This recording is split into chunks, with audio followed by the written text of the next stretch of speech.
Hello dear students, मैं doctor Amarnath. समाजशास्त्र के ई क्लास में आप सभी का स्वागत है और उम्मीद करता हूं कि आप सभी घर पर स्वस्थ होंगे। दूसरी तरफ आप लोग ध्यान दीजिए, घर में रहिए, स्वस्थ रहिए और सुरक्षित रहिए। इसके पहले के लेक्चर में हमने विकास के समाजशास्त्र के बारे में बताया था कि विकास का समाजशास्त्र क्या है और यह किन अवधारणाओं के अध्ययन से संबंध रखता है। और आशा करता हूं कि आप सभी ने इसके बारे में ध्यान से सुन करके, चिंतन करके समझ लिया होगा कि आखिर विकास का समाजशास्त्र क्या है। और अब इसके आगे के लेक्चर में हम विकास के समाजशास्त्र के अध्ययन क्षेत्र या विषय वस्तु के बारे में चर्चा करेंगे। लेकिन विषय क्षेत्र के बारे में बात करने से पहले एक बार फिर से संक्षिप्त रूप में विकास के समाजशास्त्र के बारे में हम सभी लोग बात कर लेते हैं, जिससे जो आगे हम बात करेंगे इन बातों को आप आसानी से समझ सकें।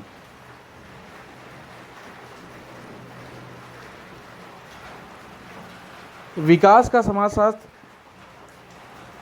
विकास प्रक्रिया एवं सामाजिक सांस्कृतिक दशाओं के बीच परस्पर संबंधों का अध्ययन करती है।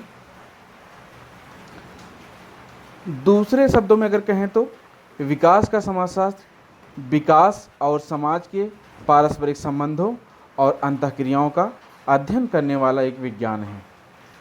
इसके अतिरिक्त यह विकास के दौरान उत्पन्न होने वाले विभिन्न समस्याओं का भी वैज्ञानिक दृष्टिकोण से अध्ययन करता है। दूसरी तरफ अगर हम विकास के समाजशास्त्र और आर्थिक विकास के संबंध में बात करें तो कहा जा सकता है कि विकास का समाजशास्त्र एक ऐसा सामाजिक विज्ञान है जो आर्थिक विकास का अध्ययन सामाजिक विकास के दृष्टिकोण से करता है। ध्यान से सुनिएगा सभी बातों को, तभी अच्छे से समझ में आएगा। यह आर्थिक विकास के विभिन्न स्तरों तथा समाज के सामाजिक, सांस्कृतिक, राजनैतिक और संस्थात्मक क्षेत्रों के मध्य संबंध को तलाशने या खोजने का प्रयास करता रहता है। यह विषय यह जानने का प्रयास करता है कि सामाजिक, सांस्कृतिक, राजनैतिक और संस्थात्मक कारक किस सीमा तक, किस हद तक विकास में सहायक सिद्ध होते हैं या बाधक सिद्ध होते हैं। यह इसी की जांच करता है, इसका अध्ययन करता है और इसकी खोज करने का प्रयास करता है। तो ठीक है, अब इससे आगे बढ़ते हैं और विकास के समाजशास्त्र के विषय क्षेत्र की बात करते हैं, इसकी विषय वस्तु की बात करते हैं कि आखिर इस समाज विज्ञान की विषय वस्तु क्या है। क्योंकि कोई भी समाज विज्ञान विभिन्न विषयों या क्षेत्रों पर अध्ययन एक निर्धारित सीमा या दायरे के अंदर ही रहकर करता है। यानी कोई भी समाज विज्ञान होता है एकदम स्वतंत्र रूप से नहीं होता कि किसी भी कहीं भी अध्ययन कर ले, किसी भी चीज़ का अध्ययन कर ले, बल्कि एक निश्चित या निर्धारित सीमा या दायरा होता है, उसी के अंदर रह करके ही उसका अध्ययन करता है। इसलिए इस समाज विज्ञान का भी कुछ निश्चित विषय क्षेत्र या विषय वस्तु है। वैसे अभी तक आप लोग यह समझ चुके होंगे कि विकास की अवधारणा आर्थिक विकास या सामाजिक विकास की अपेक्षा कहीं अधिक व्यापक या विस्तृत है। यानी यह जो विकास की अवधारणा है संकुचित नहीं बल्कि बहुत व्यापक है। यह विकास के सभी आयामों से जुड़ा हुआ होता है। यह सामाजिक एवं आर्थिक विकास दोनों को ही अपनी परिधि के अंतर्गत रखता है। जहां सामाजिक और सांस्कृतिक कारक व्यापक रूप से विकास की प्रकृति और मात्रा को निर्धारित करते हैं, वहीं आर्थिक विकास भी किसी समाज के सामाजिक और सांस्कृतिक क्षेत्र में परिवर्तन उत्पन्न करता है। अतः विकास के समाजशास्त्र का अध्ययन क्षेत्र किसी समाज के आर्थिक और गैर आर्थिक पक्षों के मध्य संबंध के आधार पर तय होता है। इसलिए विकास का समाजशास्त्र निम्नलिखित या हम कहें कि विभिन्न क्षेत्रों में अध्ययन करने का सुझाव देता है। यानी कि जो है विकास का समाजशास्त्र है, यह इसके कुछ निर्धारित क्षेत्रों या कुछ निर्धारित विषय वस्तुओं पर अध्ययन करने का सुझाव देता है, जो इस प्रकार है। पहला है संरचना और विकास। कई विद्वानों ने सामाजिक संरचना की प्रकृति को सकारात्मक या नकारात्मक जो उसकी भूमिका होती है उसको पता लगाने के लिए सामाजिक संरचना का व्यापक अध्ययन किया है। और सामान्यतः यह देखा गया है कि परंपरागत सामाजिक संरचना विकास की प्रक्रिया में सहायक नहीं है, क्योंकि जो इसकी प्रकृति होती है वह सत्तावादी होती है। इसमें किसी व्यक्ति की परिस्थिति तथा अधिकार एवं कर्तव्य अर्जित न होकर के अधिकांशतः प्रदत्त होते हैं। संयुक्त परिवार एवं जाति व्यवस्था जैसी सूक्ष्म संरचनाओं तथा आधुनिक अभिजात वर्ग एवं नौकरशाही जैसी बृहद संरचनाओं का अध्ययन विकास प्रक्रिया में उनकी सकारात्मक और नकारात्मक भूमिकाओं का पता लगाने के लिए भी आवश्यक है। अब दूसरा पॉइंट आता है, यानी कि विकास के समाजशास्त्र के जो विषय क्षेत्र है उसका दूसरा पॉइंट है, दूसरा बिंदु है संस्कृति और विकास। किसी भी समाज में सिर्फ सामाजिक संरचना ही नहीं बल्कि संस्कृति भी विकास की मात्रा एवं प्रकृति का निर्धारण करती है। अतः यह भी विकास के समाजशास्त्र के विषय क्षेत्र के अंतर्गत आता है।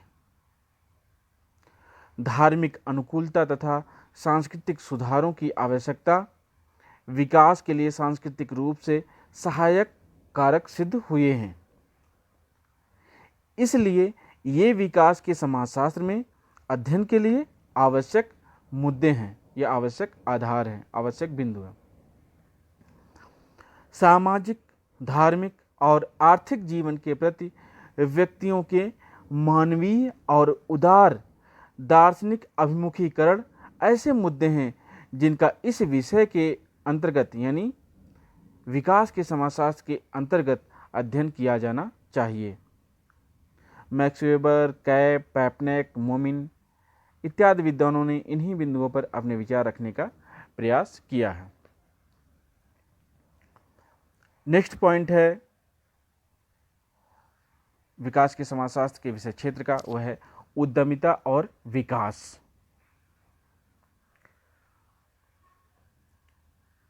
विकास का तात्पर्य उत्तरोत्तर आर्थिक वृद्धि के साथ सामाजिक एवं सांस्कृतिक विकास से है। यानी कि जो विकास का जो तात्पर्य है, विकास का जिससे अर्थ लगाया जाता है वह उत्तरोत्तर आर्थिक वृद्धि के साथ ही साथ सामाजिक एवं सांस्कृतिक विकास से है। यानी कि अभी इसके पहले हमने बताया था कि जो विकास विकास की जो अवधारणा है, संदर्भ है, वह संकुचित नहीं बल्कि बहुत व्यापक है। केवल आर्थिक विकास से संबंध नहीं रखता है बल्कि सामाजिक सांस्कृतिक पक्षों से भी इसका संबंध है। औद्योगिकरण एवं आर्थिक विकास मात्र पर्याप्त अवसंरचना और पूंजी, प्रौद्योगिकी और श्रम का परिणाम नहीं है, बल्कि यह अनिवार्य रूप से योग्य उद्यमियों की उपलब्धता का परिणाम है। यानी जो विकास में एक उद्यमी की जो महत्वपूर्ण भूमिका होती है, जो उसका अपना एक संरचनात्मक रोल होता है, यह उसके महत्व की बात कर रहे हैं। विकास के समाजशास्त्र से, विकास से उसके संबंध की बात कर रहे हैं। एक उद्यमी ना तो पूंजीपति होता है और ना ही एक सामान्य व्यापारी।